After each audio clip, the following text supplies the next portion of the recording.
Okay, should be live.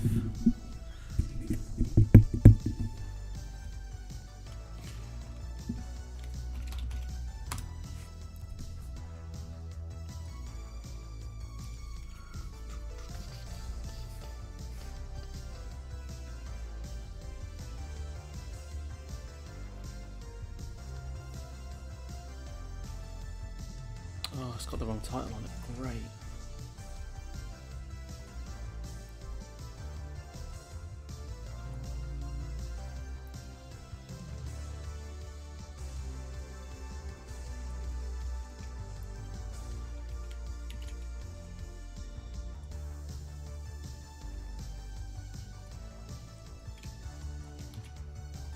That should change it.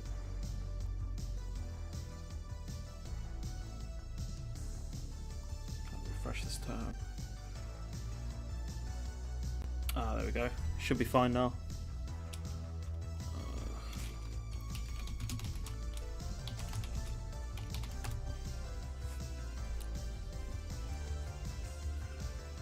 I need to get rid of the other one. The duplicate.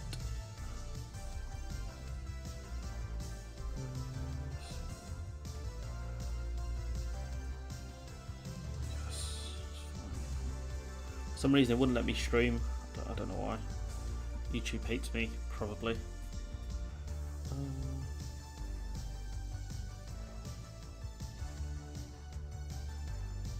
Just gonna share this in some servers.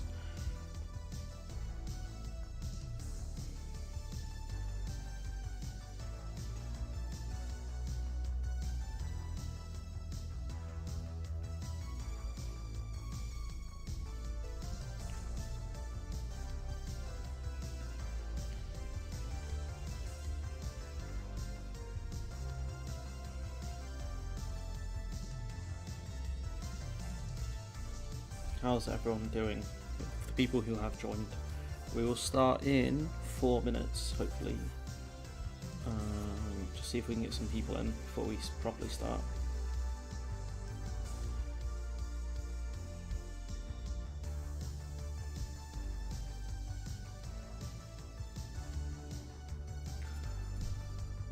But yeah, a lot to talk about today. A lot more than I planned to talk about, which it's always fun, given recent events with Boris Johnson and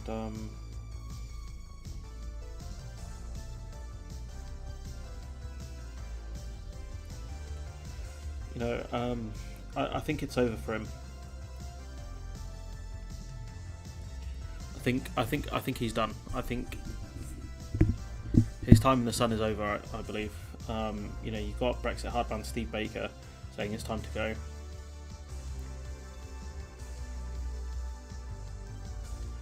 So I think I don't know if he can survive this. He might be able to survive a nuclear explosion at that point. Like, I think he can survive anything because, yeah.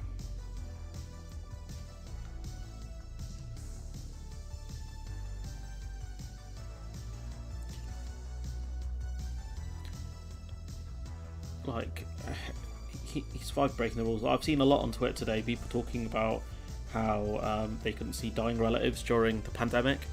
I think those people will vote against Johnson or won't vote for him, but politically, how can he survive until for another 2 years? It's just wild if he does. I just despair a bit. You can't, no one should be able to survive this. The only ones who could get away with this stuff are dictators. That's it.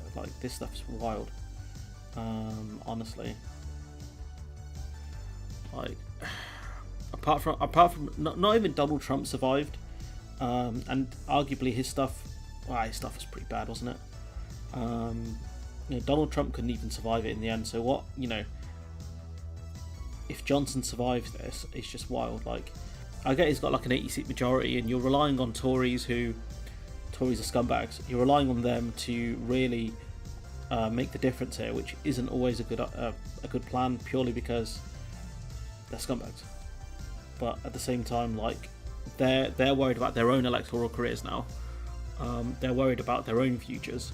So the question is, are they going to do something? I'm not sure. But MPs believe in self-preservation. MPs are desperately believe in self-preservation. So that's what makes me believe that they will shiv him now. I think they'll shiv him purely because they don't really have a choice. I don't think they have a choice now. I think it's going to get toxic. If he's fined again, I don't know how you can back the guy. I genuinely don't. Like,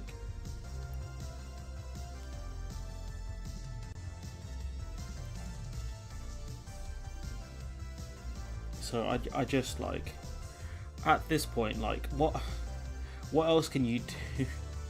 Like, if he survives this at this point, what will actually get rid of him? Like, maybe he is Teflon.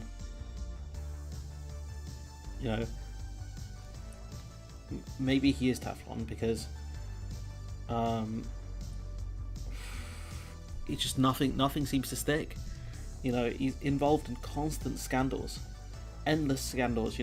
Partygate, the Rwanda stuff. I guess that's more of a Patel thing, but he's still the prime minister. You've got a huge cost of living crisis.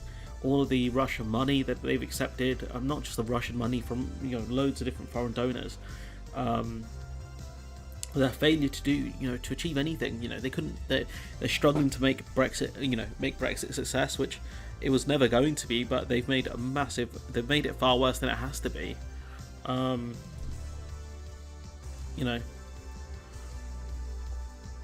put a poll up to see.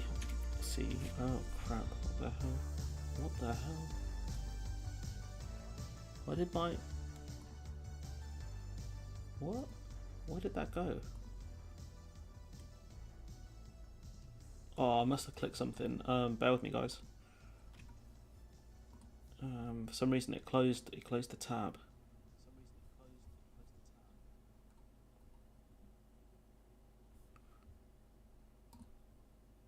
I'm not sure what the hell's going on at this point with the live stream. As long as the feed's coming through, okay. It looks like an infinite YouTube live stream.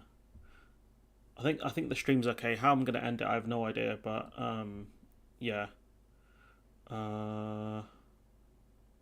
Because it should take me to the actual live stream page, but for some reason might have echoes actually. Everyone's going.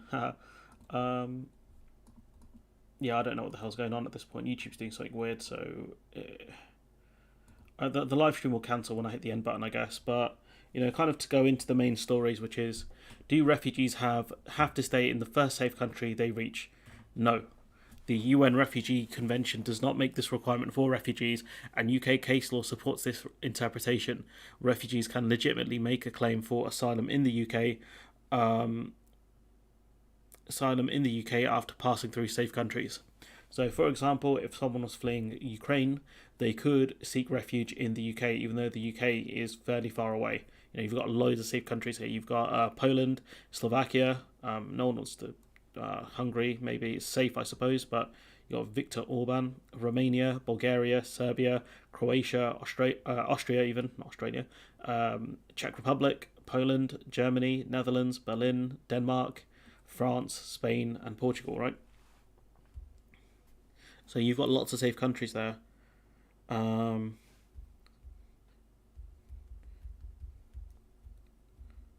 So from what you can see, there are lots of safe countries in the way. Just like if people from Iran, Iraq, Syria, anywhere, Libya, Algeria, anywhere in the Middle East or Africa wanted to seek refuge in the UK, absolutely they can under UN laws. So for them to argue these are people coming here illegally, it's not true. It's not illegal to be an asylum seeker. You might question why people come here. It could be for language reasons. It could be because they have family here. It could be because their applications will be processed quicker here. I think in France it's about 1.5 years. It's probably due to volume. In the UK it's about 6 months. I think on average, depending on the person. So, and how complex their application is.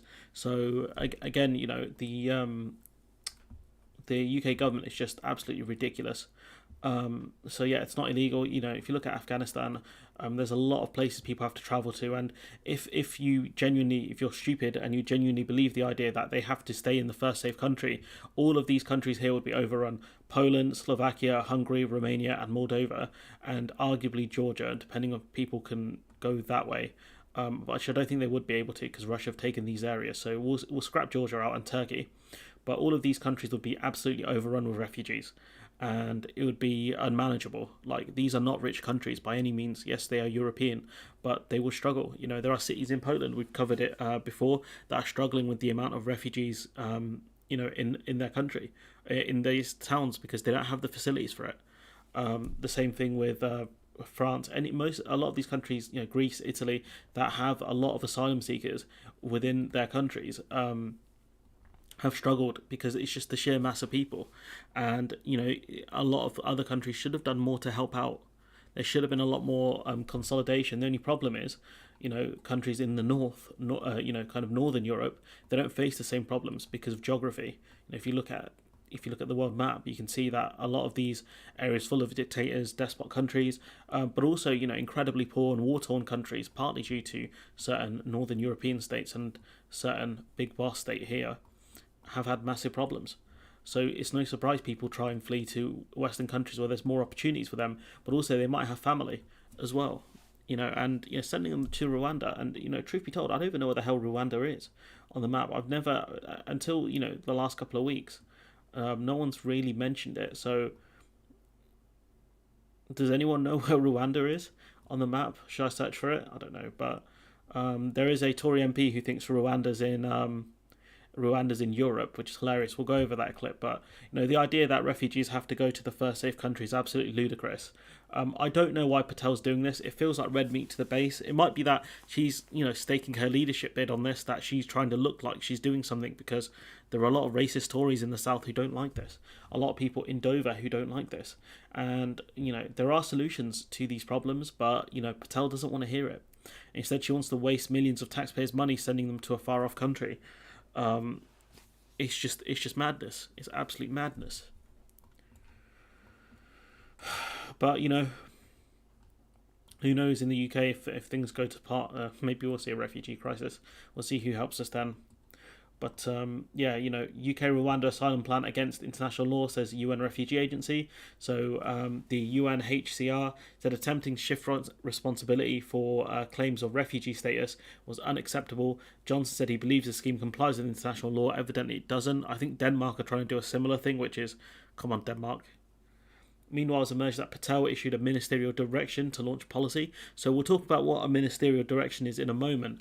But this policy of sending people to Rwanda has got criticism from the Archbishop of Canterbury, amongst other people, and it's ridiculous. You even got Theresa May criticising it. Theresa May, who was Home Secretary and then Prime Minister when Windrush happened. That Theresa May criticising you, you've gone too far, dog. When it's too racist for Theresa May, it's a problem. Former Prime Minister May criticised the government's plan to send some asylum seekers to Rwanda. May told the Commons she did not support the policy due to her concerns over whether it met met standards on legality, practicality, and efficacy. Home Secretary Patel said the scheme would be a major blow to smugglers. I mean, it really wouldn't, because Rwanda aren't even taking that many people. I think it's like 100 people. Like, there are more than 100 people who cross in a day, so it's not going to deter anyone.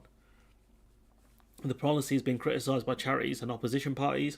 May, who served as Home Secretary overseeing the UK's immigration policy between 2010 and 16, asked if the trial scheme would lead to an increase in trafficking of women and children after reports that only single men making illegal crossings to the UK would be sent to Rwanda. And that's a really good question from May. That will we just see an increase of women and children coming over if it's just single men being sent to Rwanda? Under the announcement, people deemed to have entered the UK unlawfully will be flown to the African country where they would be processed, and if successful, they would have long-term accommodation in the African country. So essentially, they'll be stuck in Rwanda, which Rwanda has its own problems with their own government, and the simple fact is, people do flee from Rwanda and try and seek refuge from Rwanda. So sending refugees to a country where people seek refuge isn't very bright, is it? But this government's full of idiots, so who is surprised by that? Absolutely nobody. Ms. Patel defended the policy, saying change is needed because people are dying attempting to come to the UK, and they wouldn't be if we opened safe and legal points of entry, but there aren't any. This is the only option people have, really. It's stay stuck in France for your application to take over a year to be processed, or chance it in the UK, and they've done that. Especially with the fact that we're out of the Dublin 3 agreement, so we can't send people back if their claims are rejected. We can't send them back to the first European country they've entered through. Patel defended the policy, saying change is needed because people are dying attempting to come to the UK. I mean, there's Rwanda there. It's a really small country. Explains why I couldn't see it. Here it is. So it's, if we look at the map again, we might be able to find it this time. It's somewhere around here. There it is. Nice. There it is. Very small country. I think it's got a very high population density as well, so they wouldn't be able to take that many people on anyways. It's just a massive cash grab for the Rwandan government.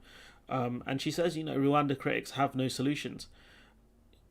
There are obvious solutions. You could set up processing facilities within France, which is something the French government have supported, which makes sense because it gets help. It gives them help to process people's applications. So it's just absolutely ludicrous that she's arguing people have no solutions. If people have no solutions, she's willing to listen to, and she's once again willing to break the law on this, potentially. I don't know if the UN will sanction us. They really can't unless it goes through the UNSC, the Security.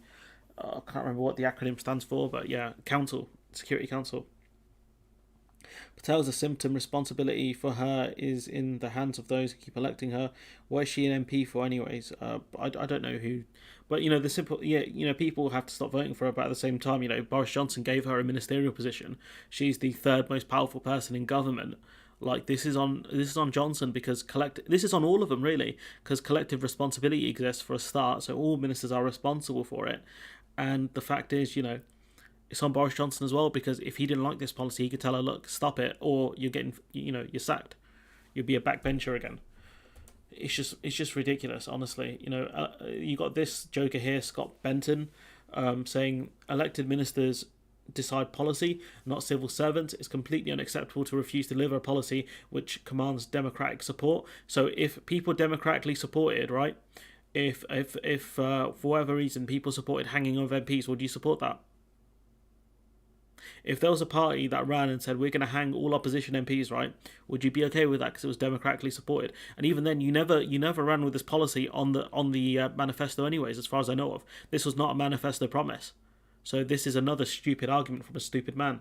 Plenty of jobs in the private sector for those who feel unable to carry out their orders. If these are illegal, which by the sounds of it is, how are you going to ask people to support illegal actions? Scott Benton, what a joker this guy is, honestly. You've got this poster, Royal Navy will now command channel crossings operations. I mean, these boats are not designed to stop small dinghies. There were stories about Iranians using suicide boats, essentially just ramming small boats full of explosives into bigger boats. They couldn't even deal with that. Do you think they're going to be able to deal with these small ships or these dinghies? No chance. Absolutely no chance. The most they can do is say that they've seen them and map out where they are. That's it. Honestly, it's just... You just have to sigh because these people have no idea what the hell they're talking about. Excuse me. These people have absolutely no idea what they are talking about. They're absolutely clueless. All of them are absolutely clueless, honestly. Just beggars belief. Like, the Royal Navy won't do anything. They've already got Royal Navy ships in the English Channel that do nothing because they can't. It's a massive waste of taxpayer money. Sky News understands that the Home Secretary Patel has issued a ministerial direction in connection with the Rwanda policy. A ministerial direction are used to proceed with a spending plan despite an objection from the Department Permanent Secretary. So essentially, she's forcing it through the Home Office, saying you have to do this. Home Office source said Home Office officials are clear that deterring illegal entry would create significant savings. However, such a deterrent effect cannot be quantified with certainty. So they're saying we don't know if this is actually going to work as a deterrent. The source continued, it would be wrong to let a lack of precise modelling delay a policy aimed at reducing illegal migration, saving lives and breaking the business model of smuggling gangs. If we wanted to break the model of smuggling gangs, we would create safe points of entry. Instead of people being reliant on dinghies, they'd be reliant on planes, they'd be flown in, have their applications processed, or you could do it you can open a centre near the area to process people's claims. This is a party that have cut the amount of judge sittings there are in this country, so they're unable to deal with petty crimes and major crimes, and also unable to deal with asylum claims as well. That's another byproduct of the Tory government. MPs reject bid to give Parliament a say over asylum offshoring. So MPs have essentially once again given power to the executive by not allowing a vote on this policy. If these MPs really believed in democracy, they would not be doing this. They would be absolutely voting on every bit of policy they can be. But, MPs once again give their responsibility over to the executive because this is the biggest group of frauds ever. They don't believe in democracy, not really. I found this quite interesting on the Robert Peston show, saying people won't willingly get on planes. You laugh at hideous pictures of people forced onto planes. So we watched this from Andrew Mitchell. Africa. The problem with this scheme is I just don't think it's going to work. I think the Archbishop was right in what he said. I agree with the Archbishop of Canterbury, and I think at the very least politicians should listen carefully to what the chief spiritual leader in Britain has to say about these things. I think it will be inordinately expensive. The £120 million is merely a down payment, and but it's not even a down payment. It doesn't cover any of the costs. It's just a gift to Rwanda, You're paying £120 million as a gift to a country for this policy. That's wild. Rwanda are benefiting massively from this. They haven't even done anything and they made 120 million. You've got huge troubles. I mean, first of all, a lot of people, when they are shipped off to Yorkshire, to Kevin Hollingrat's constituency, will disappear, which they are able to do with the law as it is at the moment. The whole scheme failed with Israel because people, when they got to Rwanda, left Rwanda and tried to go back to where they wanted to be in the first place. So yeah, Israel tried this policy as well, shipping people back off to Rwanda, and so they just left Rwanda and just did the journey again. It's a very dangerous journey, but that's what will end up happening. Unless you forcibly detain people in more of a prison-style system, which isn't going to happen, because they A, they haven't committed any crimes, and B, the UN will be over it, and C, that's deeply immoral to do. This is mad. You're going to find people are very unwilling to get on these planes. We had all this trouble when the boat people, which you will remember, were in Hong Kong, and we wanted to move... Boat people? I've never heard of that. Move them away. People won't willingly get on the planes. They will fight. You'll have the hideous pictures of British officials forcing people on. They'll have to be manacled, and probably the pilots of civilian aircraft won't take off. So I think the whole scheme is hideous. And in the end, we all know what has to happen. You have to have far more people... Yeah, okay, trying to answer this question. Is there anything in it for the Tory leadership to have the scheme fail? Yeah, I think it's not going to look good on the Tories because they don't like all of these brown faces coming over from Africa and the Middle East. So Dover I think people in Dover are very unhappy about it. Any political gain? Yeah, I mean, this is red meat to the Tory base, isn't it? This is another aspect of the culture war. That's all they have, the culture war. So they're going to be like Labour want to support illegal immigration, even though this isn't illegal. It's not illegal to claim asylum in a country, and that's the political gain, really, trying to say that Labour are the party of illegal immigration, smuggling, whilst we're the party of law and order. Are they truly trying to push that illegal scheme through? Yeah, absolutely they are. This is not the first time they've threatened to break international law. Do you remember this will break international law in a limited and specific way? Yeah, and the difference is there are no real consequences to this apart from financial stuff and bad optics. No one is going to force the UK to adhere to international law on this one. This is solely up to us. We'll be condemned. We'll be condemned by the UN. We'll be condemned by charities, Amnesty International most likely, amongst other organisations and NGOs. We'll be condemned, but who cares? We've been condemned by the Americans over just threatening the use of Article 16 to not stop the government. I'm going to cover that story soon. It's in the pipeline to be published. But they don't care. So, that's it pretty much. There's no bad consequences for this apart from taxpayers seeing these pictures and realising we don't want to be a part of this. That's it. And I think a lot of people will be happy. I can see at least 30 to 40% of the country being happy or indifferent to this policy, honestly. processing these claims. You have to streamline the system for claims, which at the moment is open to massive abuse. You have to heal the relationship with France. I mean, the relationship with France is as bad as it's been probably in your and my life. Hey man, I didn't say I'm an optimist. I have never, ever, I think on this channel ever said I'm an optimist. You know, the UK is a massive dystopia. I've never said I'm optimistic about the UK in any sense. Never have I said that. You know, because I genuinely this group of politicians, right? Apart from probably some members of the SNP, because I don't know a lot about the SNP, right? In Parliament. Okay, and we'll leave the Green Party out as well, because I actually like, I can't remember her name, but I actually like her. She's alright. We have, in Labour and the Tories, right, we have, in the front benches, apart from Ed Miliband, we have the biggest group of clowns I have ever seen who have a huge lack of ideas. There's not one of them in the front bench, apart from my boy Ed Miliband, Red Ed Redemption, do I have faith in. That's it. No one else do I have faith in that I believe will go far enough to really help people in this country. You've got the people like Yvette Cooper and Rachel Reeves who will happily try and out-Tory the Tories on certain policies. Happily they'll do it. Centre-left, maybe you could even argue centre-right people, honestly.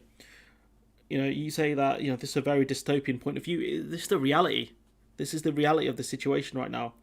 I would hope that this would not be backed by the people in the next election. I don't think they'll make this a big point. If this was people from Ukraine being sent to Rwanda, there would be outrage over this. But there won't be. You know, Patel's been pretty, pretty strong on the fact that it won't be people from Ukraine sent to Rwanda. It will be just, you know, black and brown people. So yeah, I don't think this will get a lot of traction in the media unless there's international condemnation of it. It's not going to a vote to MPs, so MPs will just blame Patel. Labour will talk about this for about 2 minutes and they'll go on to Partygate because that's the thing that's going to stick electorally. Let's see. Lifetime. And you've got to have these safe and legal... I think he's going to say safe and legal points of entry there. And, you know, it's ironic that he's a Tory, Andrew Mitchell, but, you know, I agree pretty much with everything he said there. You know, you have to have safe and legal points of entry. That's the only way. I'll just see if there's any... No, I can't... There's no feral tweets that I can see. Yeah, nothing feral here. But, you know, he might be the most decent Tory that I've seen on this. And that's a very low bar, honestly. You know, he might actually have a slight conscience, even though he's a Tory. You know, this is the only way. This is my favourite clip here of this Tory MP. I think he's a Tory MP. Yeah, he's a Tory MP. Thinking that Rwanda's in Europe, even though we've just figured out exactly where Rwanda is by Burundi in Africa. So let's have a watch of this clip. This is great. Some stats, more than 28,000 migrants made that crossing last year, compared to over 8,000 the year before. I've long felt that offshore processing is the only way to truly tackle this issue. This is obviously offshore processing to stay in Rwanda, not to come here. To stay in a safe European country, Rwanda. A safe European country, Rwanda. Rwanda. Here. To stay in a safe European country, Rwanda. Okay, let's look at the map here, okay? This is Europe, right? This is the southern bit of Europe. Okay, you got Spain, Gibraltar, Italy, Greece, and I think it's this part of Turkey here, right? Yes, this river, I think this is the one. This is the cut-off point for into Africa, right? Here you've got Africa over here, right? Keep going south, still Africa. Where you gone? There's Rwanda there. Rwanda's not in Europe. So, it's unlucky, mate. Really. You don't... And you know, there should be a challenge for Brexiteers, you know. Do you understand the globe challenge? You know, have you ever read a map or seen a map challenge for Brexiteers and Tory MPs? Because I don't think any of them have actually studied geography. Some of them might have studied history, even though they don't understand history that much. But... yeah, I don't think a lot of them understand anything about much. they're clowns, honestly. You got a mutiny apparently. This from the 16th of April. Priti Patel could face a Home Office mutiny over the Rwanda asylum plan. This where civil servants look like they're going to draw the line on this one. Patel could face a Home Office mutiny over plans to process. It's not migrants, Guardian. It's refugees. It's asylum seekers. You can't call them migrants until their claims have been rejected, really. So the people who write this is honestly very frustrating. Jane Selby, do better, especially if you're writing in the Guardian. I expect it from the Tory graph, but not the Guardian.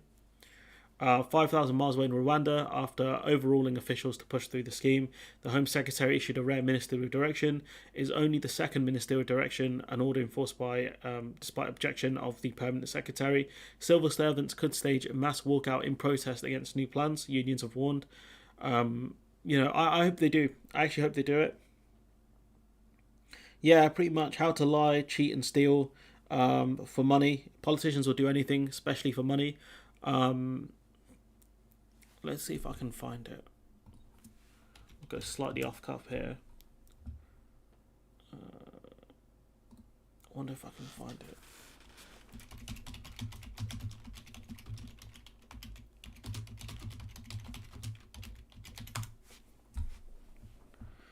Let's see. A slight detour here, ladies and gentlemen. I'm sorry. See if I can find the clip. Shouts out Maxwell for this. I've completely derailed this. Just what the USA. There it is. It's here.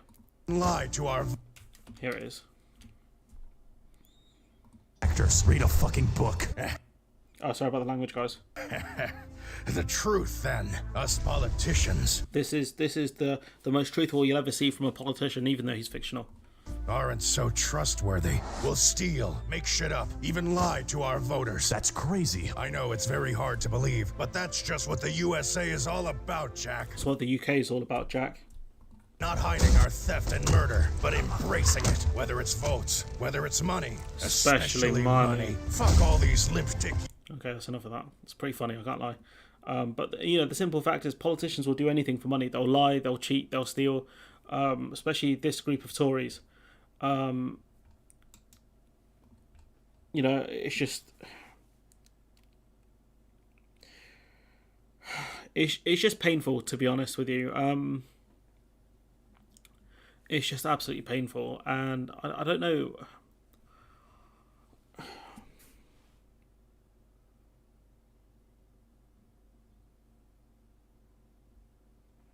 I don't know what more to say about this, I hope there's a mass walkout of this. I hope the civil servants protest to high hell about this. I hope they just keep saying, we're not going to do this. This policy is potentially illegal under international law. We're not going to do this. It wasn't a manifesto pledge. Get lost. If you want to do this, go get a new mandate. That's what I hope they say. The simple fact is, if they want to fire a load of civil servants, fine. Some of them can make a lot more money in the private sector if they want to. And also, who are you going to get to replace them? It takes a lot of knowledge, a lot of training, I think, to become a civil servant. It's not an easy job. It doesn't pay the most, especially if you have to live in London, which is extremely expensive. Good luck replacing a whole group of senior civil servants. Good luck with that, Patel, because you're going to need it, pal. We'll take a slight break for a minute or two. If you guys want to post anything in the comments, feel free. Just going to take a sec whilst I reply to some people.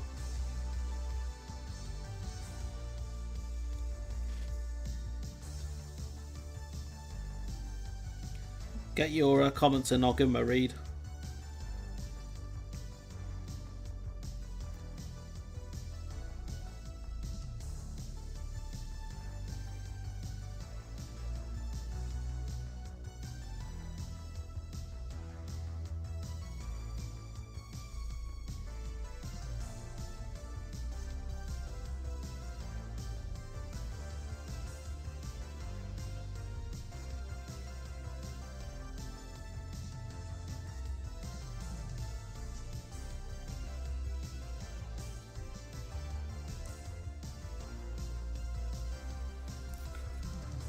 We'll take a break for about 2 minutes and then we'll go on to our next kind of topic that I wanted to discuss.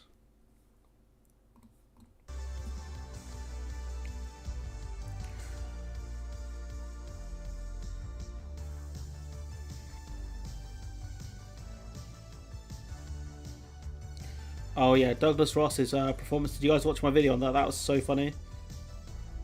What's it called? I'm just gonna turn this down on my headphones. It was honestly, it was beautiful. Like he's just saying because we're at war right now, we can't what do you call it, change prime minister, and he just got picked apart by the host. It was brutal. He's just so funny, honestly. The guy's got nothing.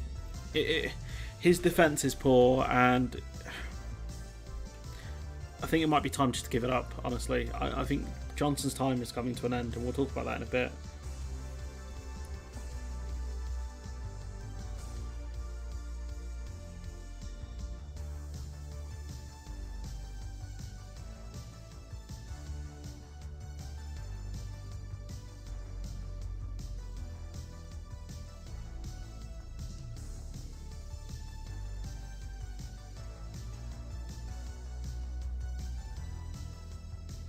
This whole Johnny Depp thing is pretty wild as well.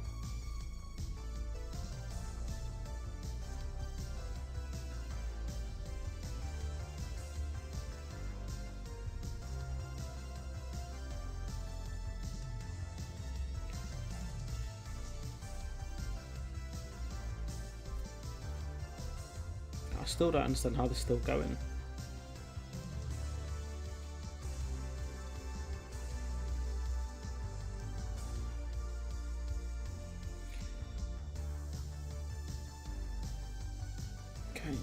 Some comments.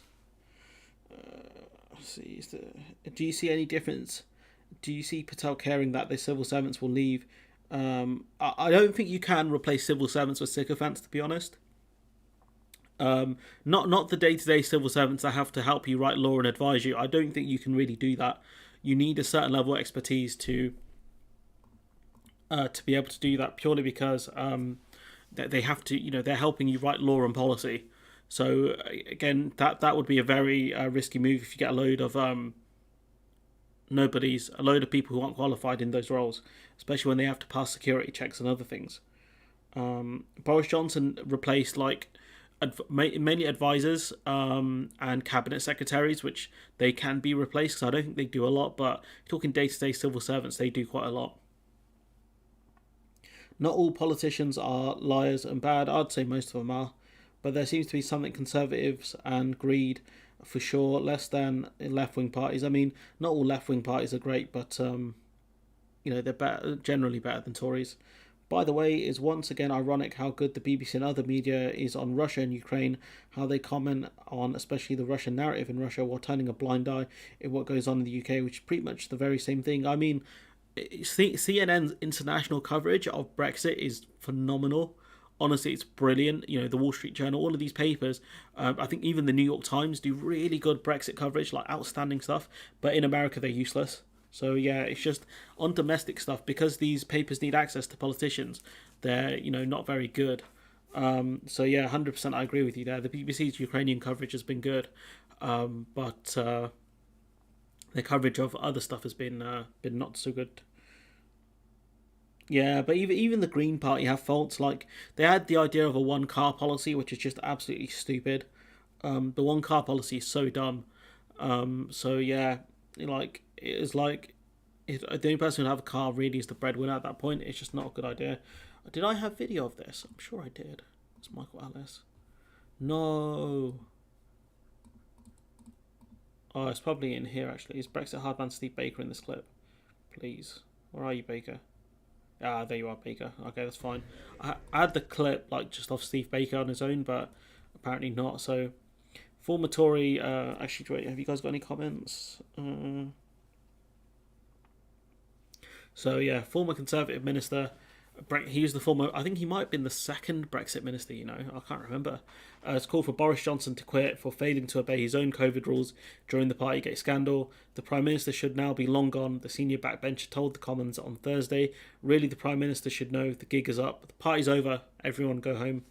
Baker, deputy leader of the Tories' COVID recovery group, which is a joke, said he found that he could not forgive Johnson for not obeying the letter and spirit of the law, especially when you know that other fines are coming. It's very hard to defend him. Baker, deputy leader of the Tories' recovery group, said he found that he could not forgive Johnson for not obeying the letter of the law, even though he asked Ian Blackford to forgive Boris Johnson. It's really weird. Steve Baker's whole thing on this was really weird. He added the reason... Do you know what? We've got video of this, actually. Would you play a video so I don't have to narrate everything? I mean, yeah, the jig's up for us, and I'll talk about that at the end of the stream of hopium... of kind of hopium versus doomerism, and I'll mention names at that point just because it's just easier for you guys to understand what I'm talking about.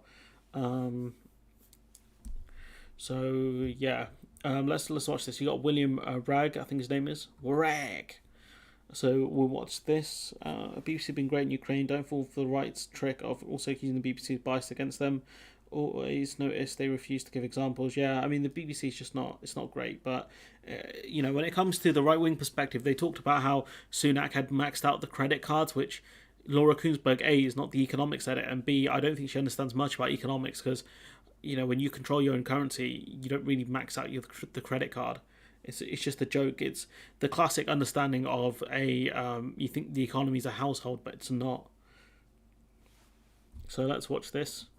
I submitted my letter of no confidence to our honourable friend, the member for Altrincham and Sale West, in December of last year. That would be the 1922 committee guy, Sir Graham Brady. I did so for the following reason. Can you guys hear this? Is the sound okay? Let me know if there's any issues. It followed the leak of the Allegra Stratton mock press conference video. In that video, I believe she did nothing wrong. She nervously laughed and sought to make light of an embarrassing situation. So to see her crying on her doorstep, feeling the full weight of responsibility and anger of a country. Do you know what it is, right? I think she didn't cry because of, what happened. I think she cried because she was caught. She was caught because she could have leaked these stories if she wanted to. She cried because she was caught. And that's why I think she was all teary and all this stuff. She lost a well-paying gig, and the simple fact is, she should have resigned. It was the right thing to do, but so should Johnson. She didn't actually break any rules. Essentially, she was going to be there to spin for Johnson. Ragg has been blackmailed by a long time by the Whip's office. Oh, I think it was him. Was it him who went public about that? That was quite interesting, actually. A month or two ago. It was deeply moving, and I felt immensely sorry for her. And I say this, I hope that she is well, and that she will be able to continue her distinguished career. She was the one who bullied someone because they were on benefit. They were on welfare. She bullied someone in an interview. No, she's not got a distinguished career. She's a joke. But what alarmed me most was later that evening, a press preview of the winter COVID Plan B measures brought forward to try to move matters on. Now, we debated those measures at length, but we can agree, perhaps not on their extent or their importance, but they nonetheless sought to compel or restrict what people in this country could do. I therefore thought to myself, if a government was prepared to bring such measures forward earlier in order to distract from its own embarrassment, that the Prime Minister was no longer fit to govern.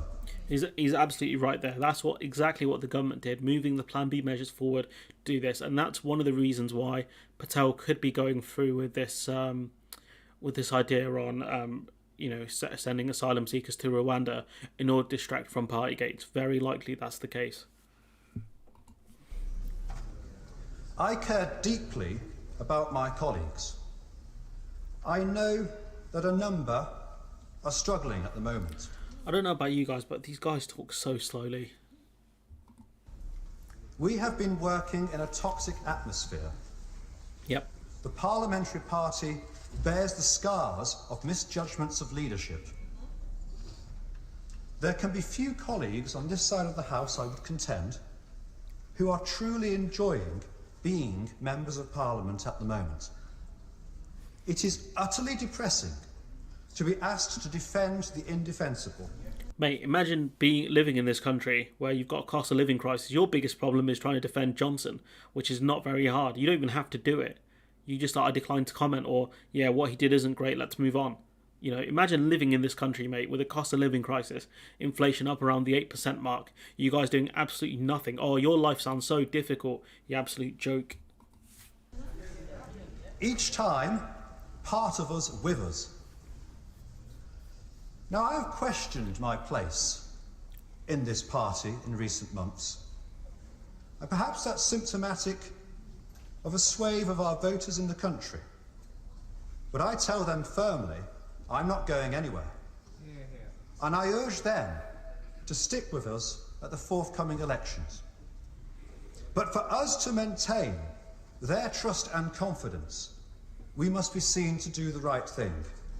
It is our responsibility. It is the Conservative Parliamentary Party's responsibility. We must stop delegating and delaying our political judgment. We each only have our own limited and imperfect integrity. We can't keep spending it on others who we cannot be sure will not let us down. That's a big dig at Johnson, because that's exactly what Johnson has been doing. The endless U-turns, you know, demanding Tory MPs back a policy, backing away from it, the constant lies, etc. Imagine, right, if you go to bat for this Rwanda policy and then Priti Patel is forced to back down on it. Imagine how stupid you'll look. Now, I have great empathy for all of those who worked at Number 10 and in the Cabinet Office. They bore an immense burden and worked in the most intense pressure. You know, they did their job. You know, if you want to look at people who had burdens and pressure, look at the NHS staff who had to decide who lived and who died because we didn't have the intensive care units available for enough people. We didn't have the beds available. Now, that's immense pressure. That's a burden they will always live with for the rest of their lives. You know, did they make the right decisions? Especially when things went wrong. They're the ones who had immense burdens, not these clowns in government. They had tough decisions, yes, but let's not make it out to be harder than it was. They worked hard and they made sacrifices. Yeah, should they have red or white wine? That was their big sacrifice. I also extend that same empathy to my right honourable friend, the Prime Minister, who knows more than most the personal challenges and personal battles that came from the pandemic. But the matter before us is one at the heart of this institution, of our Parliament. I love this place, believing it to be a place of high ideals and purpose. No, it's not though. It's an area for like, it's an area for people to make each other richer. That's all it is. Parliament hasn't done its job, arguably since probably the last Labour government. Even they weren't phenomenal. They were good. They were great in some respects. They were bad in other respects. But since 2010, Parliament has not done anything very good, apart from probably gay marriage and a couple other bits and pieces. What you guys have done has absolutely been horrific rag. What is said here matters. Quite apart from the Facebook clips about roundabouts and drains in our constituencies, or indeed the confected anger to wind people up, it should be a place venerated by those of us given the singular honour of being sent here. Now, of course, it can be a pantomime, a farce, turgidly... This man's putting me to sleep. ...boring, obscure, but it should always be reasonably honest. And it is for that, I hope not... Reasonably honest. Reasonably honest. It should be honest, not reasonably honest. Come on. ...naive principle that I cannot support the amendment, and I will vote for the main motion. So this is from yesterday, where the Tory party tried to do a 3-line whip against their Labour motion. So a 3-line whip is, if you don't vote for this, effectively you'll be kicked out of the party, or potentially you can be kicked out of the party. And Labour put down a motion to have the parliamentary privileges group to investigate Johnson's actions, and they tried to force Tory MPs to go against it. In the end, they realised Tory MPs, they weren't going to do it, and so they had to pull out the motion. It's gone through. It's gone through fine. So Boris Johnson's gonna have to deal with that. But the problem I have now got... This is him, Brexit hardman Steve Baker. Having watched what I would say is contrition, beautiful, marvellous contrition, isn't my sense of it, is it rather in a sense only lasted as long as it took to get out of the headmaster's study. And that's not good enough for me, and it's not good enough for my voters. I'm sorry, it's not. And I'm afraid I'm now in a position where I have to acknowledge that if the Prime Minister occupied any other office of senior responsibility, if he was a Secretary of State, if he was a Minister of State, a Parliamentary Undersecretary, a Permanent Secretary, a Director General, if he was a Chief Executive of a private company or a Board Director, he would be long gone. I don't think that's necessarily true, because we've heard stories about a certain CEO of a certain company knowing about a lot of allegations within the... I know you didn't mention CEO specifically, but CEO who allegedly knew about a lot of crimes and allegations that happened within the company he ran, and he's still there. So I don't think that's necessarily true. The reason that he is not long gone is because removing a sitting Prime Minister is an extremely grave matter, and goodness knows people will know I've had something to do with that too. Ha ha ha ha, he's talking about Theresa May. Ha ha ha ha. It's an extremely grave matter, an extremely big decision, and it tends to untether history, and all of us... That's my MP there, Michael Ellis. Yeah, enough said about him. All of us should approach such things with reverence and awe and an awareness of the difficulty of doing it and the potential consequences. And that's you are really happy to shift Theresa May, so this is what he's talking about here is nonsense. I've been tempted to forgive. But I have to say now, the possibility of that really, for me, has gone. I have to say, I'm sorry, that for not obeying the letter and the spirit, and I think we have heard that the Prime Minister did know what the letter was, the Prime Minister now should be long gone. Madam Deputy Speaker, I'll certainly vote for this motion, but really, the Prime Minister should just know the gig's up. Party's over.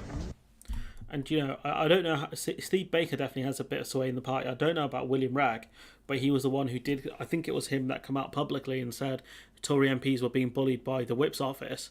They were being blackmailed. Apparently the Met Police were meant to investigate. I don't know what happened with that, but... yeah, you know, you've got two senior Tories going against it. There's been more who have submitted letters of no confidence in Boris Johnson. So we'll see what happens over the coming days. There'll be an investigation by... That's the third kind of investigation. You've got the Sue Gray one.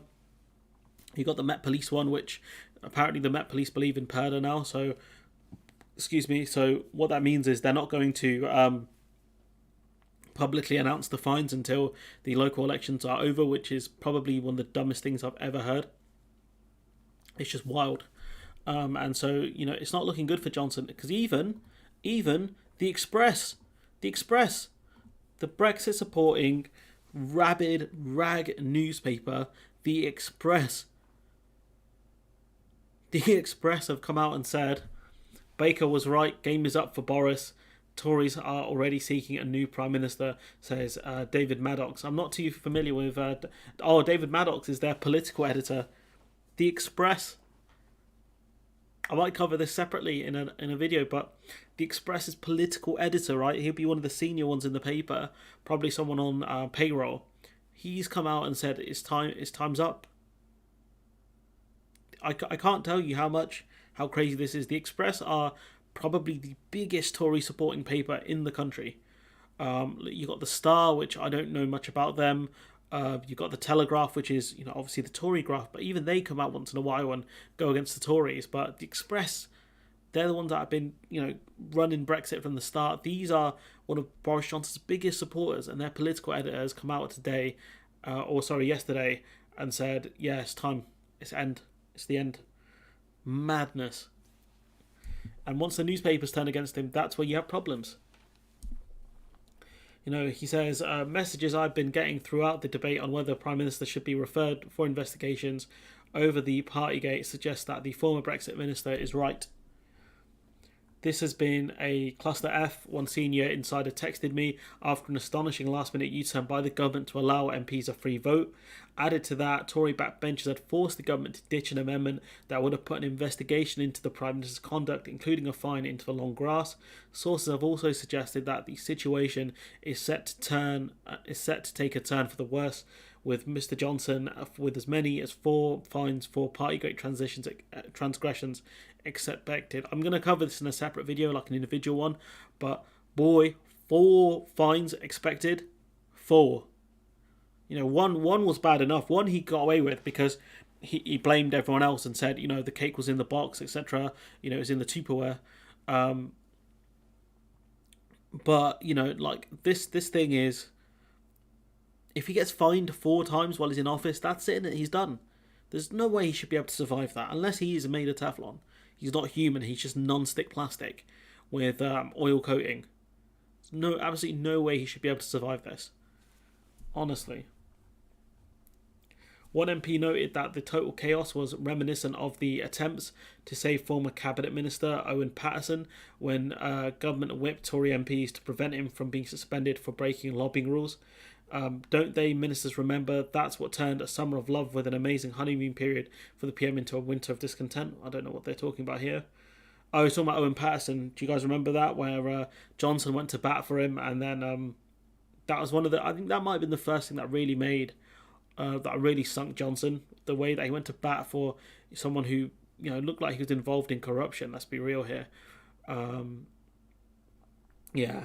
After Labour leader Starmer gave an impassioned speech, Tory MPs texted to say, unfortunately for the PM, Starmer just gave his best speech ever in the chamber in the privileged motion debate on his conduct, and the PM is not here. Always dangerous times when the PM is out of the country. And I think Johnson going to India was a huge mistake, because he could have been rallying, you know, the Tory MP saying, I'm the guy, I'm still that guy, and instead he's away hiding. And that's not a good look, especially when these Tory MPs have more opportunities now. Parliament's back in session. They can go out and talk to each other, you know, over coffee or beer or whatever the hell they do, and say, you know, do you really have faith in the geezer?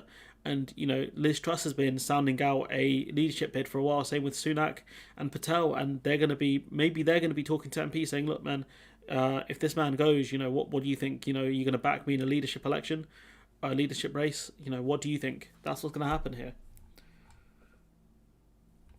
I don't think there's anything more worth covering here. There's not too much I want to cover, but even the Express have come out. God damn. And you've got the Michael Ellis saying that the Prime Minister's breach of COVID rules is inadvertent, but once the Lee Kane stuff comes out, boy, are they going to be in trouble. They're going to be in big, big trouble. I'm trying to see what my Twitter notifications are. There we go. Non-tariff barriers. You know, as expected, the motion to conduct an inquiry on whether Johnson knowingly misled MPs has gone through by verbal acclamation. So essentially it's gone through, okay, no dissent voices from the Tories. No one said, let's not do this.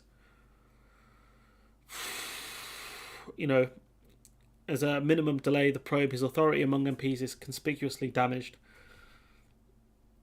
You know, you've got Tobias Elwood, another Tory MP, saying it's time to stop drinking the Kool-Aid, essentially saying it's over. I think he's got to the summer. I'm not sure. He's Teflon, isn't it? He's Teflon.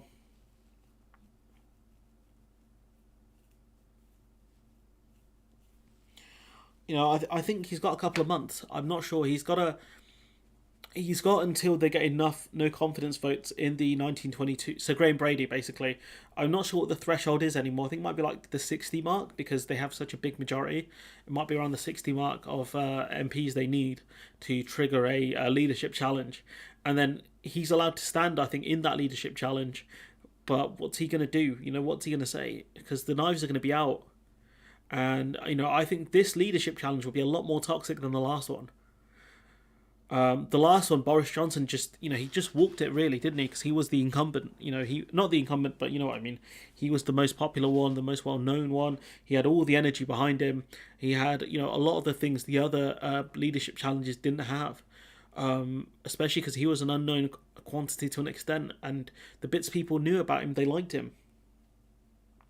I think he's got till July. I think after July, I think it's over. It's time to replace a thick criminal with a criminal thick. The joys of the Conservative leadership challenge. I think Johnson is in real trouble after that vote. I 100% agree. I think he's in trouble. 4 potential fines. I don't see how he can survive that, honestly. I do not think you will get rid of Johnson before the next general election. Ragnar, I don't know if you want to bet on that. I'll bet on that. You know, £5 or euros, depending on how bad the pound goes at that point. I'll bet you €5 on that.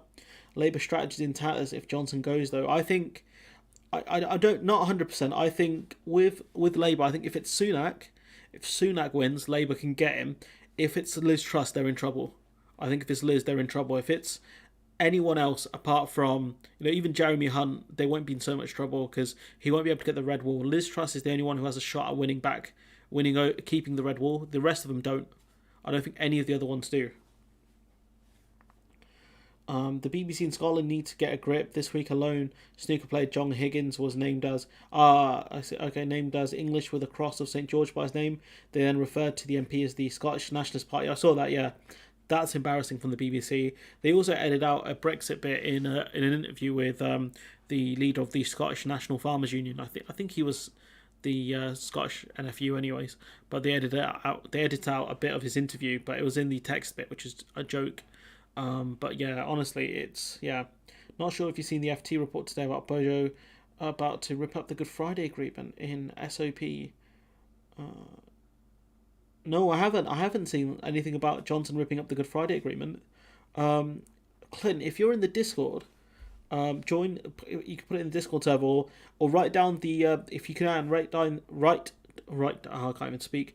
Write down the name of the article, and I'll try and search it up. Or if I remember, I'll try and search it up in a bit. But yeah, that's wild. I've got a lot of tabs open for this live stream. I'm going to close all of these, and then just front page of the FT. All right, bear with me, guys. I'm going to search this up on my phone. Just bear with me 2 minutes, guys. Let's put some.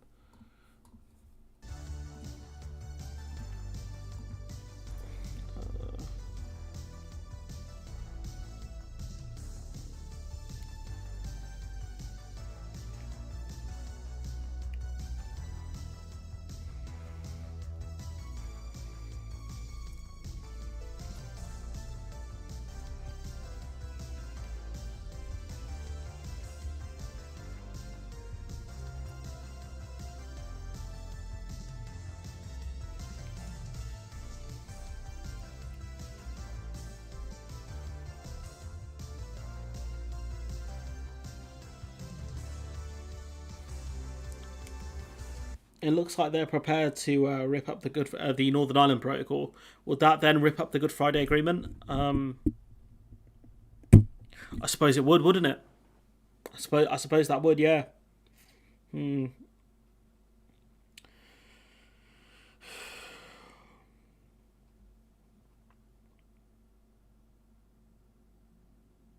I'll have to have a look at this. Where the Flying Thunder Guard is the bloody delivery. What are you talking about, Duke? What delivery? Didn't know Thor does delivery, to be honest, or Raiden. But yeah, let's see. We've got this to cover as well. That's why they fined him. He has paid that fine. And this is a real car crash interview from Brandon Lewis. Johnson said in India he's going to save the Good Friday Agreement through magic electronics. There are no problems then. Can you post that in the Discord, Viking, if you've still got that one? I need to catch up on today. I haven't had my daily fix of news stories for today. I wake up about 11, to be honest.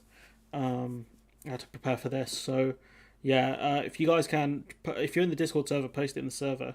But before that, we're going to go to our next bit, which is Brandon Lewis's really, really poor defence of Boris Johnson. And it's so great because he ties himself in knots. The interviewer does nothing apart from pointing out in the end. This is phenomenal. Well, the fact that he paid... Look, he's accepted the police's findings. They found that the rule had been broken. That's why they fined him. He has paid that fine and he has apologised for that. I don't think that is in any way contradictory of the statements he made and the fact that he believed those statements to be true back in December. I think that is absolutely a fair point, and I back him on that. So lawmakers can be lawbreakers then? Well, look, sadly, we have seen over the years, whether it's been Labour ministers or Conservative ministers having fines for different things. But the important thing is if the police come to that view, if the system comes to that view... What are you referring to? Well, we've seen reports of ministers who have had both the Labour Party and the Conservative Party over the years, whether it's been speeding fines and things like that. If you accept that decision... While you in move office? Forward. Well, I believe so, but I'm just going on the reports I've seen over the weekend. But look, come on, back that up. That's a very big statement. What are you thinking of? Well, as I say, if somebody gets a speeding ticket, and I'm not in any way trying to equate this is where he messes up, right? This is where it gets really funny. You guys are ready for this, right? Are you ready for this? speeding ticket that somebody has had with the situation of the sacrifices people made through COVID. I'll be really clear about that. Well, but a fixed penalty notice has you've been actually issued to you've people actually in the past. literally just done that. No, I'm not. I'm just saying that. No, you I'm have. saying that, You a drew minister or a that parliamentarian getting a fixed unprompted, he just drew a parallel between breaking the COVID restrictions and a speeding ticket, and then saying, "Oh, they're not really the same thing." If we go back quickly. of the sacrifices people. As I say, if somebody gets a speeding ticket, and I'm not in any way trying to equate a speeding ticket that somebody has had with the situation of the sacrifices people made through COVID. I'll be really clear about that. Well, he literally just did that. It's so funny, honestly. He ties himself in a knot without anyone like prompting him. It's just madness. It's like he saw a trap hole, walked into the trap hole and said, "Oh my God, I can't believe there's a trap hole here. I can't get out." And apologising for that is the right way to handle it. That is what the Prime Minister has done. That does not distract from the reality of what he said in Parliament and to Parliament was correct. And he believed it to be correct at the time, and that's why that was an appropriate thing for him to say. And he will be addressing that with parliamentarians this afternoon. These were rules that we were told we couldn't even flex because lives were at stake. This was a matter, a moment of national crisis in which all our lives changed. And you are essentially downplaying that by bringing in some spurious reports that you've heard without even backing up what you're saying. No, I'm not actually. The point I'm making is the Prime Minister, the query you made to me is the Prime Minister, how can we make the statements the Prime Minister made in December, how can they be congruous with the statement from the police and the statement he made last week? And my point is they absolutely are. Well, as I say, if somebody gets a speeding ticket, and I'm not in any way trying to equate a speeding ticket that somebody has had with the situation of the sacrifices people made through COVID. I'll be really... It's proper funny, that's just great. Bringing forward legislation to make any meddling in the protocol and the withdrawal agreement legal. People are furious here today, man. I can imagine so. Johnson said it in India. He's going to save the Good Friday Hour. I mentioned that. BBC so-called Northern Ireland did that years ago with Sinn Féin MP marking his name. Don't know what that means. Jeez. BBC Scotland and ITV TV is full of Labour goons, which is why their coverage is biased. BBC Scotland isn't full of Labour people, RC. Let's be real here. I mean, ITV, I don't know much about Paul Brand. They might be like centre-left guys, but I don't know a ton about them. And we go to our final couple of articles I want to talk about today, which was... How long have we been streaming for? Like an hour. That's gone fast, isn't it? That's gone real fast. Wow, I didn't even realise. We go to some of the other bits I want to talk about, which is Labour still up on the polls by about 6 points. It was higher in days... It was higher in... What day is this? In February.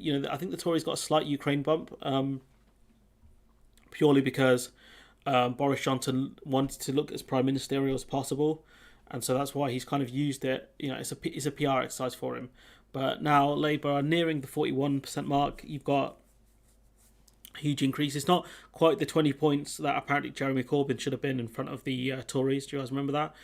20 points. But 6 points. 6 points I'll take at this point. But you do have the problem with shy Tories as well, which is a key problem. People who in polls won't say they'll vote Tory, but they will vote Tory. That's a key problem. Go for the Calvin Smooth. But yeah, the final thing I wanted to talk about, and I'm not taking a dig. I'm not going to take a dig at either one of these people, which is I saw a video from Bowler Hatman. Right, he got a lot of stick for it. I don't think I have disagreements with the person he spoke about, and I want to be as transparent as possible. That's why I mention names, just because it's way easier, right? He calls Phil a doomer, right? And he talks about the need for hopium. Phil isn't a doomer. Okay, I have disagreements with the guy. He's not a doomer.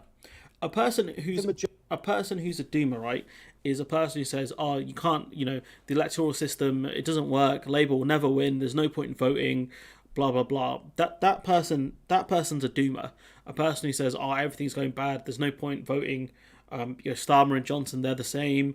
If only we had Jeremy Corbyn. That person's a doomer.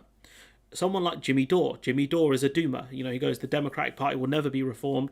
He talks about the need for third party and all this stuff, right? Doomer. Okay. those people are doomers. The ones who say, Bernie lost in 2015 and 2020 or 2019, so there's no hope. Those people are doomers. The ones that see electoral politics as the only method of winning. If your person doesn't win, it's game over. What do you mean a gradualist? Do you mean like too much towards gradual change? Yeah, but I think if you're going to take a shot at someone, you should A, be prepared for backlash, and B, you should have facts. When I did the video on Rayner, I had facts. The second video I did on him wasn't my best because the guy was throwing indirect shots, and I know Phil's watched this video from Bowler Hatman because he references the point Bowler Hatman made about the lighting. So I know he's definitely watched both videos, most likely. But that person is a doomer. This has kind of bothered me for a while since I watched this video. A doomer is someone like Dor who believes the system won't work and all of this nonsense, right? That person's a doomer who says you have to burn down the whole system, blah blah blah. They're doomers. Now, if Phil was saying that, if Phil was saying, the Labour Party are useless, we need to do a new party, the Phil Party or something like that, I'd say he's a doomer. Yeah.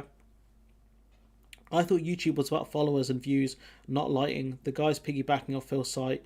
Pay no hate. Do you know what it is, right? I actually, I think I like him, Bowler Hatman. I like both of them, to be honest. Dor is something else, and that's my point, right? Dor is a doomer. Jimmy Dore is a doomer. Carl Kalinske is kind of falling into that doomer thing, right? But if you even outside of electoral politics, Bernie lost, but he used the platform of the DNC, right, in order to boost his own profile, and has used that profile to campaign for labour rights outside of politics. People to join unions, etc. That's the smart thing to do. There is a world outside of politics. There are things we can do. And I'm not sure if Phil's really advocate for unionism and unionisation, all this stuff. I know Bowler Hatman has. But there are things we can do outside of Westminster politics. Now, do I have a lot of faith in Starmer? Not really. The ideas of March. Who? But yeah, I genuinely don't think Phil's a doomer, and this kind of bothered me for a bit because I think it's a pointless video. I think it's a pointless video, to be honest, that he did. A doomer is someone who doesn't believe in the electoral system. He believes you've got to burn it down. Believes in accelerationism. Nothing. You can't achieve things unless you do it in a very limited and specific way. Really. Kalinske is very American with his understanding of freedom of speech, guns, and such. Dora is just a grifter. I think Secular Talk is falling into the doomerous category. I think especially his relationship with Crystal Ball won't help him in that regard. I think she's quite doomery as well, and I have a fair few disagreements with her. She's not a person politically I like very much, to be honest. Yeah, I think Kyle is alright, I guess. I've stopped listening to him as much. I found it just kind of meh. His titles have gone down the TYT route of clickbait, which I really don't appreciate. I also don't like people putting themselves in thumbnails unless the story is relevant to you, because I just find it sensationalist journalism. Probably going to get cancelled for this, but if we go on TYT's page, right? What are these thumbnails, honestly? Every day the young... Whoops. That's going to blow out some eardrums. What are these thumbnails, honestly? These are jokes. I just found these funny. These aren't even the most egregious ones, to be honest. What? Okay, I'm not going to cover that one, actually, because that one's a bit gross. But, don't put yourself in thumbnails, guys. Unless the story is relevant to you. Yeah, Daily Blase, how's everything going? I'm just kind of gone off the train. Oh, yeah, this is pretty funny as well. Sorry. Boss! Will you train with me? He just straight up electrocuted her. That's hilarious. But yeah, you guys are gonna see a lot of the things I watch on YouTube. This is he's my favourite podcaster, Jack Slack. Love the guy. Yeah, everyone's well.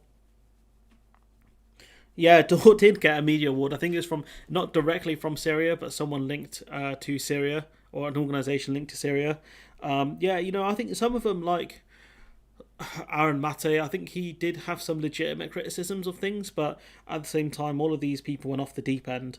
They believe anyone who criticised them, what was his name, Sean, did a criticism of Jimmy Dore, and they tried to claim Sean, a British guy, a CIA agent, and I'm just like, come on, guys.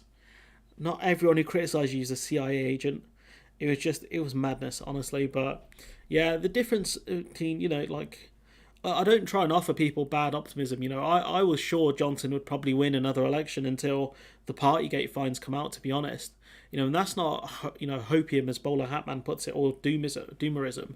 Like, hopium is, a thing where, you'll disappoint yourself if you keep putting yourself in a position where, yeah, Dora is a huge projector.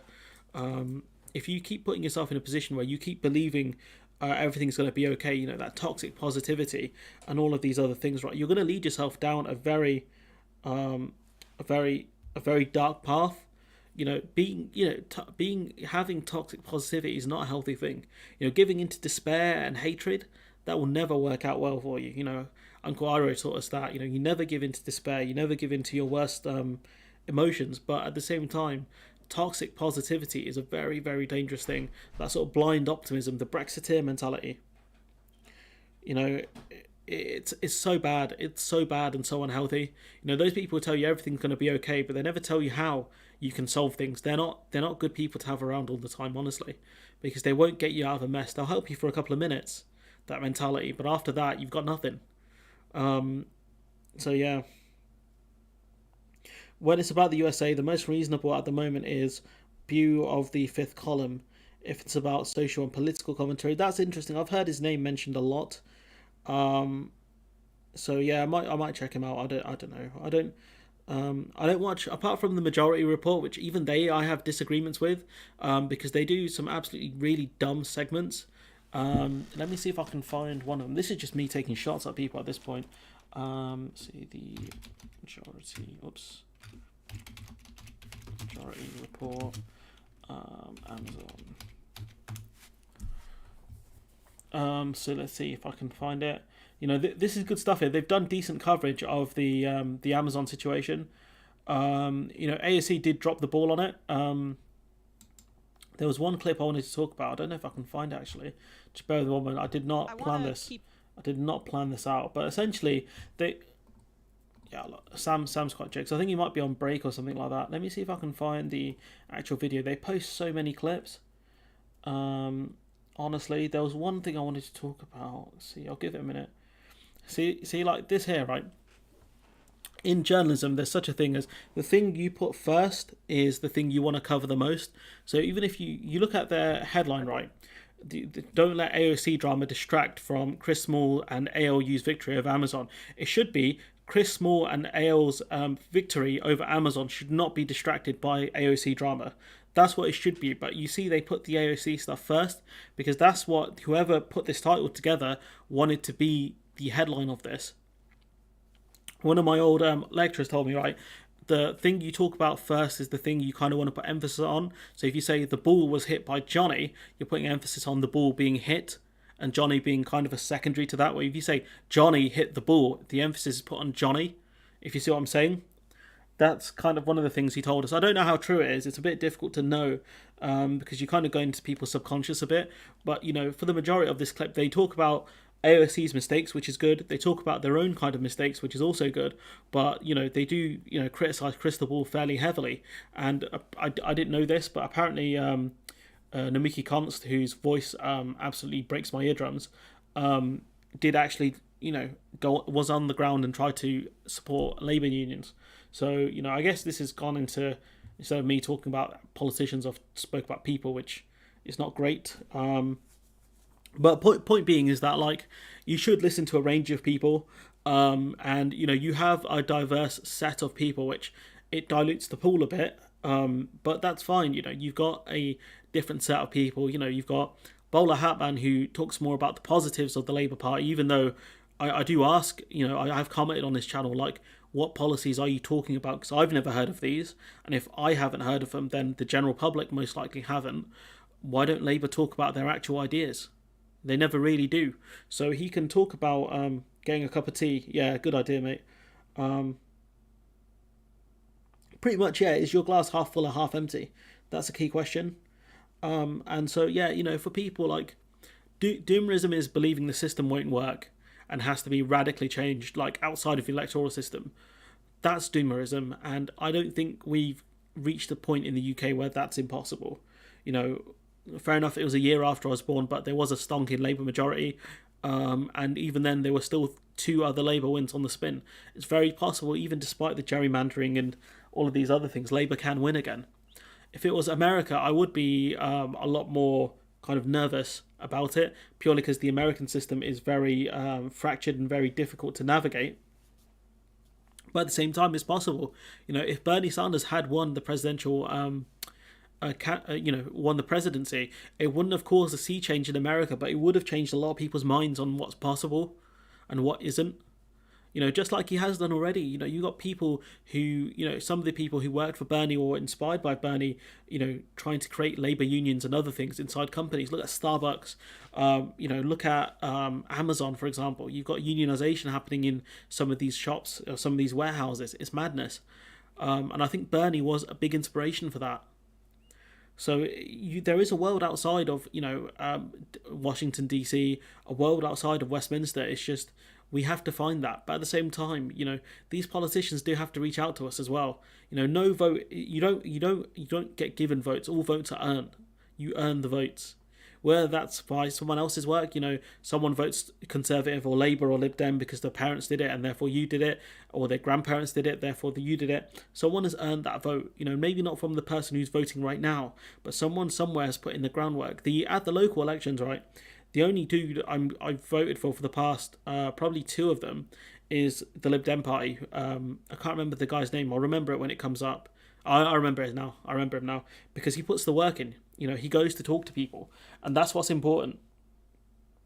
Tactical voting is very important. He's an existing councillor, has been so for a long time now, and I have a lot of respect for him. So, you know, he's the one I'll vote for, but you have to put groundwork in. And so far, you know, elections on May the 5th, not got a knock on the door yet, so we'll see who turns up. You know, it was at the uni elections, right? They were running for something, and throughout the whole day, right, I was there from, I think, 11 till 3 or something like that. I was in a couple of classes in the library. Only one dude spoke to me whilst I was going home, and he said, "Oh yeah, can you vote for me?" And he was going to talk, and I was like, "Look, man, I just want to go home. You're the only dude who's spoken to me, or the only person who's spoken to me all day. What's your name? I'll go vote for you." Got my chocolate bar, because they're giving out bars if you vote, and I voted for the guy because I genuinely didn't care what he stood for. I just appreciate the fact that he spoke to me on that day. And sometimes, you know, when you go door knocking, I think that can work for certain people. You just have to go there and show that you're concerned and you're willing to do something about the things people care about. That's it, you know, and the things local people are generally concerned about would be things like bin collections. Now, some people would be like, "Oh, I don't want to go war in Syria and all this stuff," and you're just like, dude, like, Northampton Council is not going to go to war with Syria. We'd get stomped. So, you know, some of those people are going to be like that, but at the same time, like, yeah, you know, you got to put the groundwork in, and Labour aren't doing that at the moment. You know, I am going to be interested to see who turns up at the door. I might grill them for a bit, just because it's fun. I did that to the former Labour MP, Sally Keeble. I enjoyed that. Yeah, some of the electorate are still not voting Labour because of the Iraq War, literally fighting the last war, geez. But, you know, like, it wasn't just the Iraq War, a lot of it was to do with the anti-Muslim sentiment as well, that Labour kind of pushed. You know, Labour, you know, under Blair were, you know, okay with the Russia bombing Chechnya because of radical Islam. You know, like, I'm not surprised that's still happening, because Labour are meant to fight for minorities, but they didn't. You know, they pushed a lot of stuff. I think it was the Prevent programme, a Tory thing or a Labour thing, I don't know, but, you know, the anti-Muslim sentiment is quite strong. I mean, people want to reject people from Africa and the Middle East as refugees because they're going to culturally dilute the UK. Like, what? Like, it's rubbish, honestly, for the most part. It's just a beggar's belief that people actually think like this. Is your culture so important to you? Really? Like, what aspects of your culture are that important? Because British culture is just weird.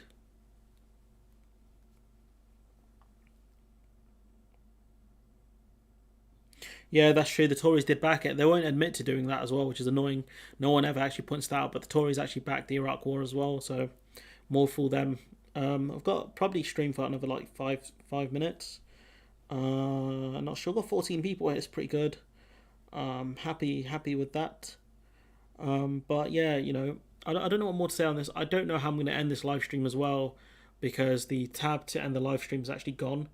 So I genuinely I don't know. I don't know how I'm going to do this. I've got a video coming out at 2:15, which is about Cornwall to receive less than half of the former EU funds from the Tories. So that should be a good read. Yeah, Tony Blair's gone, but his legacy lives on, you know, just like Thatcher. You know, I guarantee there are people who are still alive now who won't vote Tory because of Thatcher. Because Tony Blair's not there, we need to fight the situation now. Tories are literally trying to open a concentration camp. Yeah, that's true. They are trying to do that, and that's what's important. That's why, you know, at the general, I will vote Labour. I don't know who my... Do you know what's insane, right? I don't think the person who ran last time, Sally Keeble, I don't think she's going to run again, and I don't think Labour have actually picked a candidate yet. They only pick it, you know, as soon, you know, just before the election happens, which I think is dumb. Like, I don't know if they've actually picked someone to run in Wakefield to take over that seat, because obviously that MP's gone now because of the crimes he's committed. I think he's going to appeal, but he's resigned. So there's going to be a by-election there. So that's going to be interesting to see, you know, who are Labour going to actually pick in that seat. I think it's Wakefield. Oh, that's why I got confused, because there's a constituency called Wakefield, but there's also an MP called Wakefield. I think he's the one that defected to Labour. So that's why when they said the MP in Wakefield is gone, and they showed a picture of an Asian guy, I was like, wait, I swear this guy was white. So yeah, that makes so much sense now in my head. There's an MP called Wakefield, and there's a constituency. I hate when people do that.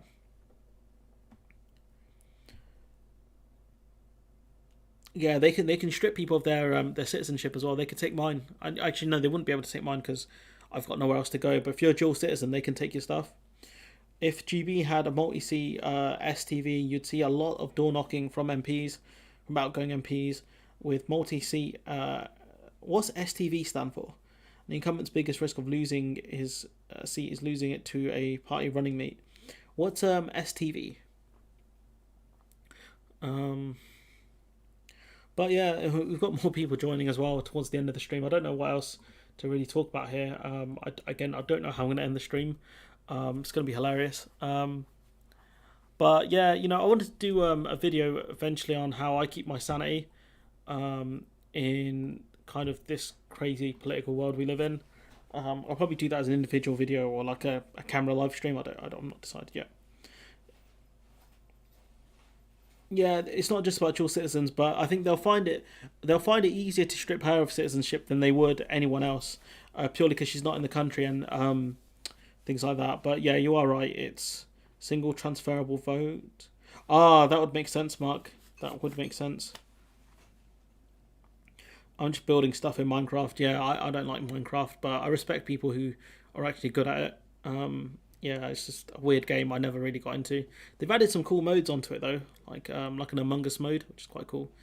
But yeah, I'm running out of stuff to say. Is there anything you guys want to discuss? Single transferable vote, British invention imposed on Malta and Ireland before they became independent. Ah, that's interesting. Why they would put those in those countries, but not in the UK. Is there anything else you guys want to talk about before I attempt to end the stream? I don't know how I'm going to do it because yeah. No, he hasn't given India free movement to the UK. He's just lowering visa standards for Indian workers, which is going to be phenomenal because some of the people voted Brexit because there's too many brown faces. They're about to see a lot more brown faces. There's been stories about, you know, an increase in non-EU immigration as well. So the ones who are angry at immigrants are going to be a lot more angrier now. And culture, I think it's important. Outright rejection is wrong, of course, but proper integration is a key aspect. But I might be biased there because we take our culture very seriously here. I mean, maybe, but you know, some aspects of culture are wrong as well. Like some of the cultural aspects of certain countries are just barbaric. You know, so in the UK, what is British culture apart from a full English breakfast and tea, which is like the tea is okay, but the fruit teas are better, man. The fruit teas are good. Tea and biscuits, you know, what crumpets as well. What is really British culture? I don't know. Because if it's angry at foreigners, despite, you know, the UK going around the world pillaging places, and also when people in Spain complained about too many foreigners in Spain, it's honestly one of the funniest things I've ever heard. Ragnar, if you're talking about that weird smelly fish you guys have, yeah, nah, dog, not for me, not for me. Bengali people already have their bad kind of fish, and yeah, nah. But yeah, I just want to talk about hopium versus doomerism. You know, you can exist in, that's for tourists. Yeah, that stuff stinks. Yeah, I think you got British culture, you got English culture, Scottish culture, Welsh culture, and probably Northern Ireland culture, I guess. But yeah, what was I going with this? Yeah, you can exist. You know, you can be as optimistic as you want, or you can be as doomery as you want. But you know, the thing is, when you have blind optimism and it goes wrong, it can go badly wrong. You know, when Bernie lost, I was pretty upset about it. You know, because who doesn't love Bernie Sanders? You know, he's like a big teddy bear, the senator. But you know, he's Grandpa Bernie. But you know, I was upset when he lost to Hillary Clinton. I was even more upset when he lost to Joe Biden. But you know, I wasn't one of those people who thought, yeah, this guy's got an absolute chance of winning. You know, things happen. But you know, that's why you don't have toxic positivity around things. You don't believe it's going to be all end well. I thought it was a delivery arriving. Turns out just my dad. Well, if he's got stuff for you, technically it's still a delivery.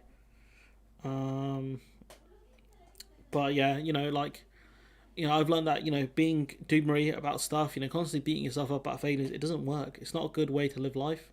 But you know, those people who believe everything's going to turn out okay, that also is not a good way to live life. So yeah, you gotta find a balance, you know, and like all things, you know, you have to find a balance, and certain people just don't, you know, believing that the Labour Party, you know, we should all vote for the Labour Party because they've got some policies they never talk about. It's just dumb. I think it's just dumb. It's not going to cut through. It's not going to appeal to people. I think what Labour have to do is actually offer something. If they don't, then they're not going to win a lot of support. I think they'll hemorrhage support to people not voting. We might see an increase. You know, in 2024, we might actually just see an increase of people not voting. I think that's one of the key things that determined the North Shropshire seat, which was people just didn't turn out and vote. Because when they ask these polls, right, who you're going to vote for, I wonder if they ask people, are you not going to vote? Because I think that would be a large voting block. I genuinely do. I think a large amount of people say, I'm not going to vote, if they did ask that question. I'm not too familiar in polling, especially because there isn't a no vote option. So yeah. I don't think, unless the Red Wall want freedom of movement back. Yeah, that's true. Yeah, that's very true. So yeah, you know, Bernie Sanders left the centre, you know, and I was upset when he lost because he was the guy I think they needed. Oh, that's not very good, Duke. That's not very good at all. My friend's dad is like that as well. I think that's what's kind of strained their relationship. Is Boris and his government going to return stolen gems, etc. to India? That's not going to happen. You know, I've seen people try and claim the Queen apparently paid the going rate for the Kohinoor diamond or whatever it's called, and I was like, yeah, that sounds like a load of rubbish. That sounds like rubbish. But yeah, there's still. Do you guys want to see my bad takes on the French election? Do you guys want to see some of that? Shall I do some of that? Starmer forgets the alternative to anti-freedom of movement pro-Brexit Labour Party is the Conservative Party. I don't. It's just like some left-wing people are against something like freedom of movement because they believe it. You know, by having so many people who are available, that it weakens workers' rights and reduces wages. I think freedom of movement as the only way the studies they've done has maybe lowered wages by 1%, but it was also reduced living costs significantly, and has also helped us with productivity as well. And the thing is, right, where was I going with this? In other EU countries, agency workers aren't as available to them, not because they don't pay enough. It's because of the laws around agency staff. The Dutch apparently have much more stringent laws around agency staff, and it costs a lot more to hire agency workers. Based on a story I read in the Financial Times recently, I've covered that in a video. I've just got to publish it. He supports Boris now. That's not very. Yeah. Yeah, family and politics is tricky, so I just don't talk to anyone about it. That's the thing. If they want to talk to me about it, then fine. But I don't really talk to anyone about politics unless it comes up somehow. But I'll try my best not to bring it up just in case, because you get some absolute dodo brain family members. Totally agree about toxic optimism. I just try and take the rise out of the extremist Brexit Tory government and have a chuckle. Rightly or wrongly, it helps me keep myself sane. Yeah, honestly, it's just the way I've done it is I've tried my best to kind of separate myself away from it. Like, apart from Patel recently, I don't hate any of them, because hatred actually takes energy. It's more indifference at this point. It's kind of the same way I see Manchester United right now. Like, I don't hate any of those footballers. I did at one point, I genuinely thought they need to go, but, that takes energy. The way I see it now is, your time has come. It's going to be time to go, but I genuinely don't care anymore. Because they don't care, just like the Tories don't care about actually trying to govern. All they care about is elections, winning and debates, that's it. EU employment laws are a minimum standard and not a maximum, totally misunderstood by the left. Yeah, that's true. That's something that a lot of people on the left don't really understand. Also, a lot of Tories don't seem to understand it either when they say we can have higher standards than the EU. We already have higher standards than the EU. Most countries have higher standards than the EU minimum standards, because that's what minimum standards are. Alright, that's enough recommendations of Bew, the fifth column. I'll give him a watch. I see you hate Pretty Patel, but excuse me, this is what happens when I can't have coffee. I'm just really tired. Until I get to eat in 7 hours or 6 hours. 7 hours. I'll go 7. But yeah, I've been streaming for nearly 2 hours now. It's crazy. It's gone really fast, hasn't it? Again, it's hard to feel hatred for people purely because it just takes too much. It takes too much effort. It really does. But that aside, like with the policies these people are coming out with, it's just madness, absolute madness. Even the Express are turning against Johnson. The Rwanda policy, I don't think it's going to work. I think you're going to see people getting into fights with immigration staff. I think you might see people just have enough of it and just quit. Especially when we have record vacancies as well, which is something the Tories love to celebrate. People actually have a lot more opportunities to move into jobs that may not necessarily pay more, but maybe jobs they actually prefer. So, we'll see what happens with that. I'm going to probably end the stream here. I don't know if there's anything more you guys wanted to talk about. If there's anything, we'll give it until the 55 mark if you guys got with any good topics. It doesn't take too much energy for you, do? Well, it does for me. Other misunderstood aspect is the EU takes decisions by consensus, not by veto. Yeah, I think you need a general consensus to pass EU law. Well, to be honest, it's the same for most countries. You need some sort of majority, right? I think the EU does have issues. I remember Mehdi Hassan, I think, did a video on it a while ago where he talked about by the EU's own standards for democracy, the EU wouldn't be able to join if it was a country because it's, according to him at least, it wasn't the most democratic institution in the world, but at the same time, it's, nation states still have a lot of sovereignty under the EU, so it's not necessarily the worst thing in the world.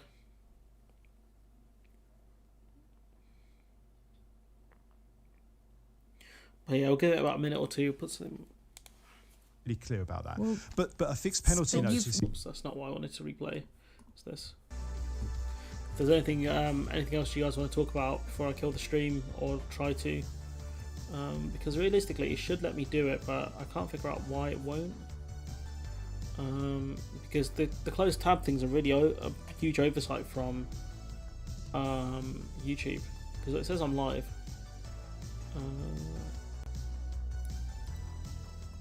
How do I? Is it here? No, customization, analytics. I can't actually find a way to get back into the actual live stream tab. Because if I do this, it'll take me to a video on it, and that's where there's no way for me to actually end it from here, I think.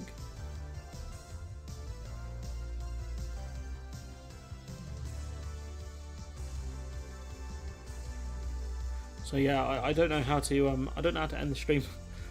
So if there's anything you guys want to talk about, you got 2 more minutes, guys.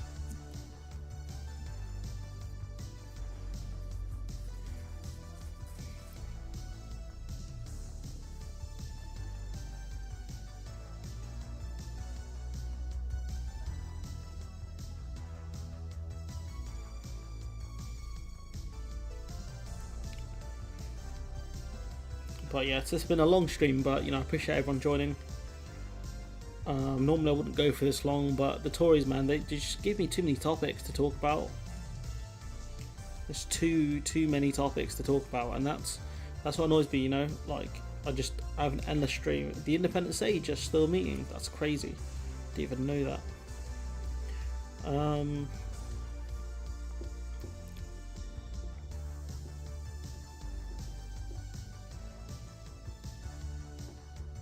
All EU legislation has to be passed by both the Council of Ministers and the EU Parliament. EU directives are drafted at council working parties made of civil servants from every member state. Yeah, I mean the EU system is something I need to do a lot more reading on. It's just who has the capacity to do that? Not me, that's for sure. Maybe I just don't care enough. It's something I have to do at some point, because I'm going to get called out on it by someone, most likely. So I'll have to make sure I brush up on it.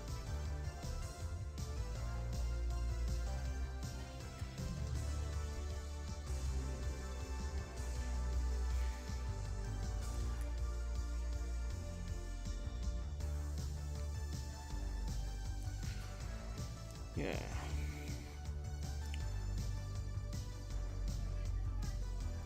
Yeah, Johnson. I think the Tory party have just. I think their time is over. Every party the race is run, and I think it's just wild. I was talking about it with my friend today and yesterday, where I was just saying to her that it's kind of crazy that in 2019 he won, an absolute stonking, historic majority, an 80+ seat majority. He had essentially an elected dictatorship. He could have done almost anything, passed whatever kind of legislation he wanted. To a point, but he's thrown it all away, hasn't he? And that elected majority are coming after him now. It's just wild how he's messed it up so badly. I just don't know how he's managed to do that. I genuinely don't know how he's managed to essentially turn everyone against him so quickly. He's been there for about less than 2 years. In less than 2 years, he's managed to turn his own party against him. In less than 2 years, could you imagine, you win a historic majority, right? You get Brexit done, whatever, right? All this nonsense. And then, a pandemic hits, you break your own rules, and... Excuse me. You break your own rules, all this stuff, right? And you try and deny, oscillate, deflect, blame, the classic Trump tactics, right? And they're just not working anymore. All of those old tactics you used to use just aren't working anymore. What do you do at that point? Is there anything you can do, really? I think his races. I think he's done. I think if he lasts past July, I'll be surprised. I will be surprised. I think patience is wearing thin. It all depends on the 1922 committee and Sir Graham Brady. That's it. If they get enough votes to trigger a leadership election, we'll see what happens. Maybe I don't know if they'll manage to get a vote of no confidence through Parliament. I don't think they would be able to, because I think they'll rally around him. But the thing is, the 1922 committee, it's all secretive, isn't it? It's you don't have to make it public that you've sent a letter of no confidence in. You can make it public, but a lot of them choose not to. So it'd be interesting to see what happens if they actually do it. But again, if I was one of those people who are hopped up on hopeium, I'll tell you, Johnson's done. It's all over. What do I put for the title of this? But I think he's still got a shot of surviving this. I just don't know how he's going to do it. We're going down it's a bold strategy, Cotton. Let's see how that pays off for him route, because I genuinely have no idea of what he could do. Yeah, anyways, look, I'm going to leave it here. I'm going to end the stream here. It's been a good stream. Thank you, everyone who joined. I really appreciate it. Not much more to say. Hit the like button if you haven't hit the like button. Aside from that, there's not much else to talk about, I think, for now. 14 people here. Really grateful to everyone who joined, and yeah, I'm gonna try and end the stream here via the button, but I think the live stream might be still going on YouTube. But I don't know how to resolve that. I genuinely don't know. So yeah, anyways, I'm out. Bye.